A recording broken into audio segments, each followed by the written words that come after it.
Nous, c'est Véro et Steph. Nous parcourons le monde avec notre Sprinter 4x4. Nous voyageons au rythme de nos envies et de nos rencontres.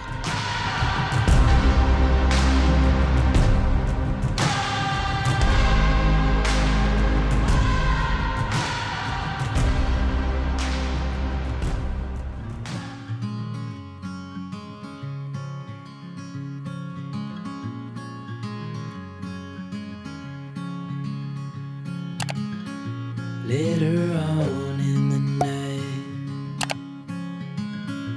when the crowds have gone,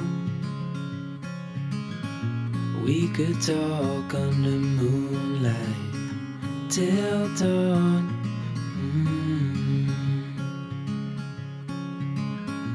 We could stay to watch the sunrise, cancel all our plans. We don't need a reason why we just can't. Alors, bonjour à nouveau. Donc, nous allons passer à la troisième étape de cette vidéo, le troisième véhicule. Donc là, c'est la Grande Azalaï et je vous présente Claude qui voyage depuis très longtemps et qui est ami avec Marion et Daniel. Donc Claude, est-ce que tu peux te présenter rapidement en nous disant ce que tu as fait comme pays, qui tu es, ce que tu fais, voilà. Alors, je m'appelle Claude, j'ai 67 ans, bientôt 68. Je voyage en véhicule 4x4 depuis 2019, sitôt pris ma retraite. Et j'ai fait donc l'Afrique du Sud, le Lesotho, le Swaziland, le sud du Mozambique et le Botswana. Et j'ai fait aussi la partie Asie, Grèce, Turquie, Arménie et Géorgie. Ok, et donc on peut dire qu'aujourd'hui tu vis dans ton véhicule à 100%. Voilà, je vis à 100% dans mon véhicule.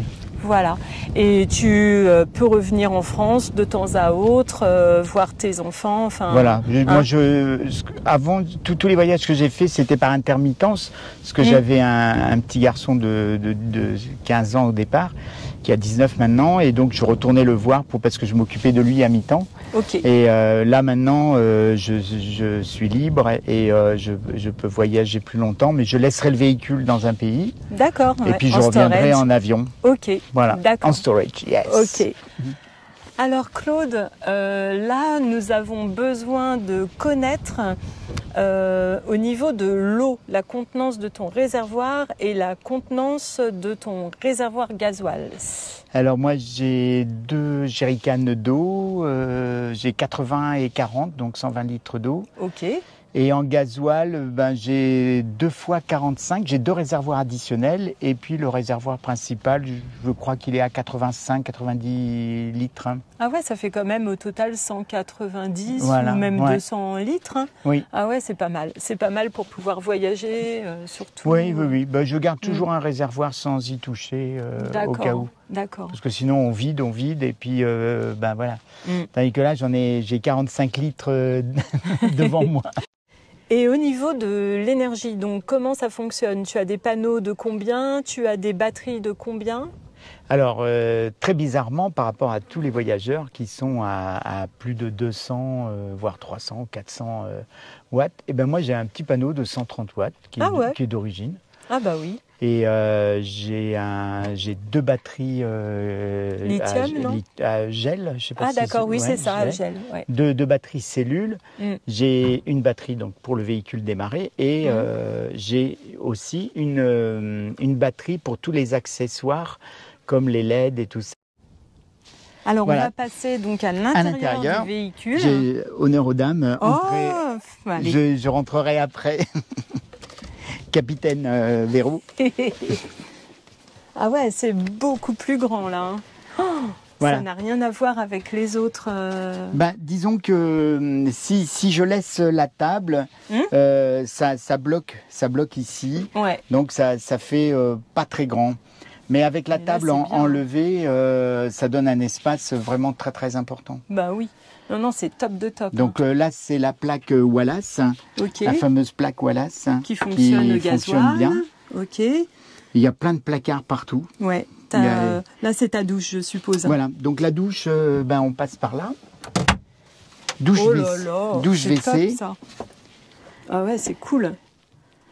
on met le flexible ici D'accord. et on peut laisser la porte ouverte et s'enfermer Ah, c'est comme trop ça. bien ça. Voilà. Franchement, c'est bien pensé. Hein. Oh la vache, oui. C'est top de top. De toute façon, je vais le redire encore, je vais me répéter, mais les meubles de chez Azala, ils sont quand même au top. C'est vraiment des choses qui tout tiennent est- la route. Tout est moulé sous vide. Mm. Donc ça a une résistance. Déjà la cellule, elle est faite comme un bateau, Oui, c'est ça. puisqu'elle Hein. est moulée sous vide. Mm. Et donc elle pratiquement pas se casser. D'accord. Oui, si jamais tu fais un faux pas ou quoi, et puis que malheureusement tu penches. Teddy de chez Azala, ils m'ont raconté qu'un Iveco en Mongolie, il a fait 2-3 tonneaux. Il a vrillé son châssis d'Iveco, La vache. mais il l'a ramené en France. Ils ont démonté la cellule, l'ont remis sur un autre châssis. Ils ont juste enlevé les petites éraflures qu'il y avait. Donc D'accord. c'est quand même Et là, ta cabine, elle est sur un faux châssis ou sur le châssis d'origine? un faux châssis, je Un crois. faux châssis, Ouais. avec les 3 points là. Oui. Pour justement quand tu. Je sais pas, je me suis pas Ça, tu renseigné sais, là-dessus. Non. d'accord. Mais Alors c'est un toit relevable. ouais, c'est ce que j'ai vu. Le couchage est là. Donc le couchage, je trouve assez intéressant parce que C'est un lit peigne, non? c'est un lit peigne. Ah, ça, c'est top. Et voilà, en 2 secondes, on tire. Et moi j'ai installé ce filet. Ça te permet de mettre plein de choses et puis comme ça, C'est surtout les oreillers. oui, pour pas que ça tombe. Voilà, et puis après on le tire. Bon, c'est pas très joli mon filet, c'est un, Ouais, filet, mais bon, c'est un filet de pêcheur, donc D'accord, il n'est pas ok. élastique, c'est beaucoup mieux. Ok. Et puis après, je déplie. Oui, et oui, là, bien sûr. Hein. et là j'ai trouvé ça pour avoir toujours des draps bien tirés, j'ai mis des élastiques. Belle astuce, ça. Voilà. Ça me donne des idées, ça. Donc tout ça. il y a des aménagements partout. Ouais, ouais. Moi j'ai pas beaucoup de place parce que tout ça c'est mes médocs. Hein. D'accord. Et puis dessous, pareil, j'ai tous mes médicaments. Ouh la vache, oui. C'est une grosse en partie, parle- une on en grosse parlera partie de mes sommairement, coffres, c'est pour mon insuline et D'accord. Oui, parce qu'il faut savoir que Claude voyage, il est diabétique et que il a besoin de tout ça. et ouais, Voilà. c'est juste pour pas faire comme les autres. Hein. Voilà, mais c'est bien, moi je trouve. Et C'est puis trop montrer bien. surtout que C'est possible. que c'est possible et que dans la vie il faut s'arrêter à rien et que tout est possible et que, voilà, Bien sûr.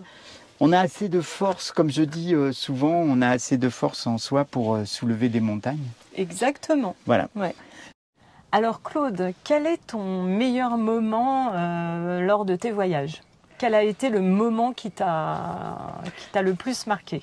Alors, je savais que tu allais me poser cette question. Donc j'ai longtemps réfléchi parce que on a des milliers de souvenirs, de bons souvenirs. Et le meilleur souvenir, je dirais, mon premier départ de la Réunion pour rejoindre Cape Town et retrouver mon camion qui était arrivé là-bas. Ah ouais. Et surtout, pourquoi c'est un bon souvenir? Parce que je l'ai fait avec mon jeune garçon de 15 ans, D'accord. que j'aime beaucoup. Et je trouvais que c'était un beau témoignage de lui dire que c'était un de mes plus beaux voyages. Oh, c'est trop joli, c'est trop gentil pour ton fils. Ouais. C'est vrai que c'est émouvant, c'est trop bien. Et sinon, quel a été ton pire moment en voyage? Parce qu'il y en a, je suis sûre, il y en a. J'ai eu 2 pires moments où j'ai cassé, en Afrique du Sud, j'ai cassé le pont arrière. Waouh, ça c'est chaud. Blocage et tout. Mais je garderai pas celui-là. Le pire moment, c'est celui que j'ai vécu au Maroc à Essaouira, Ah oui. où j'ai cassé un piston et je suis resté 8 jours devant un garage à dormir dans la rue. Et, Pour qu'ils aient la pièce, non? pour faire Pour parvenir la qu'ils pièce. aillent tester, parce qu'ils ont démonté entièrement le moteur complètement. Wow. Il y avait que le comment on appelle ça, le bloc moteur sur lequel tout s'attache, c'est un petit carré comme ça. Et le Tariq, le mécanicien, qui est un homme génial, il a tout réparé, tout remonté. Ils sont exceptionnels, les Marocains. Et le moteur marche vraiment très très bien. On a changé 2 pistons. Et pourquoi un mauvais souvenir? Tout simplement parce que je me suis longtemps posé la question si je continuais mon voyage ou si j'arrêtais. Ah oui? Voilà. J'ai eu beaucoup de problèmes mécaniques sur ce véhicule qui a été mal entretenu avant mon achat. Et maintenant ça va quand même. Oui, j'ai tout changé. Ouais, bah oui, Voilà. c'est ça. Pont avant, pont arrière, différentiel, embrayage, turbo et moteur maintenant, puisque c'était la seule chose qui marchait bien, c'était le moteur. Mais bon, je me suis dit, tant pis, on verra bien. Oui. Non, mais en plus, c'est un super véhicule. Et quand je conduis et que je suis sur le sable, par exemple, je maîtrise très bien le blocage différentiel. J'en apprends tous les jours comment me dépêtrer d'un mauvais pas où je suis ensablé. Et là, tout ce qu'on a fait les deux jours derniers, à voguer comme ça au milieu du sable de la nature, c'était vraiment, j'avais l'impression d'être sur un nuage, même en bateau, quoi, parce que on peut aller où on veut. Mais c'est vrai que, en fait, on en apprend nous aussi beaucoup avec vous, parce que vous avez une expérience en 4x4, en piste, sur différents types de pistes. Et c'est génial, quoi. Nous, on adore voyager avec des gens comme vous, quoi, qui avaient de l'expérience. Moi, j'en ai pas beaucoup d'expérience sur le sable. J'ai beaucoup d'expérience sur le tout-terrain, cailloux, roches, tout. Parce que au Mozambique, j'ai traversé tout le Limpopo, qui est la réserve naturelle qui jouxte le parc Kruger à l'ouest du Mozambique. Et voilà, je suis parti. C'est du rocher. C'est du rocher, de la boue. Je suis parti tout seul. Waouh. Et j'ai passé 3 nuits, 4 jours. Ah, on a de la visite. Ah, c'est vrai, tu voyages avec 2 chiens. Voilà. Dont une que tu as adoptée au Maroc. Oui, elle s'appelle Vuelta del Mundo. Parce que comme je fais le tour du monde, je trouvais que... Alors, c'est un lévrier berbère. Ok. Et sur son collier, qui est pas très joli, mais j'ai dessiné des symboles berbères. Ah oui, ok. Et puis il y a Bijou aussi, la Bisou. petite Bisou. qui est un tout petit chien. Voilà. Voilà, la deuxième. Voilà. Alors elle, viens, Bisou, viens là, viens. Elle aime bien être sur les genoux. Alors Bisou, elle, c'est la plus vieille. Elle a presque 9 ans au mois de mai. Et elle est habituée à voyager partout. Elle prend l'avion, le camion, le train. C'est trop top. Elle prend tout, elle. En fait, là, c'est la classe parce que les animaux, c'est les rois du monde, là. Hein. Voilà. Elles font ce qu'elles veulent. Hein.